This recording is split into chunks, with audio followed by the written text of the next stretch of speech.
আসসালামু আলাইকুম বন্ধুরা, আশা করি ভালো আছেন। আজকে আমাদের কাছে একটা গিগাবাইট মাদারবোর্ড আসছে মিনি। ওটাতে ইউএসবি কোনো রেসপন্স করে না। আমরা এটা সলিউশন করব। তো এটা মূলত এই যে আমরা ইউএসবি টেস্টারের মাধ্যমে দেখাইতেছি 5 ভোল্ট ওকে আছে।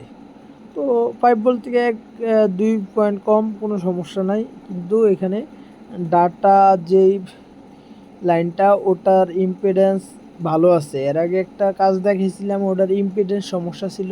তো আমরা এখন বোর্ড বিয়ারের মাধ্যমে সলিউশন করব। তো আমরা এটার যে ইউএসবি ওসি ওই লাইনটাতে প্রবলেম পাইছিলাম।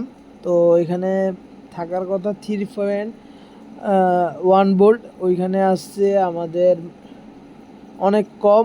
আর এই ফিউজের মাধ্যমেই এখানে লাইনটা আসছে। তো আমরা এই যেই ভোল্টেজ ডিভাইডারটা দোনোটা রেজিস্ট্যান্স চেঞ্জ করে দিলাম। দেওয়ার পরবর্তীতে আপনাদেরকে দেখাবো যে কন্ডিশনটা। যাদের ল্যাপটপ ডেস্কটপ সমস্যা তারা অবশ্যই আমাদের সাথে যোগাযোগ করবেন।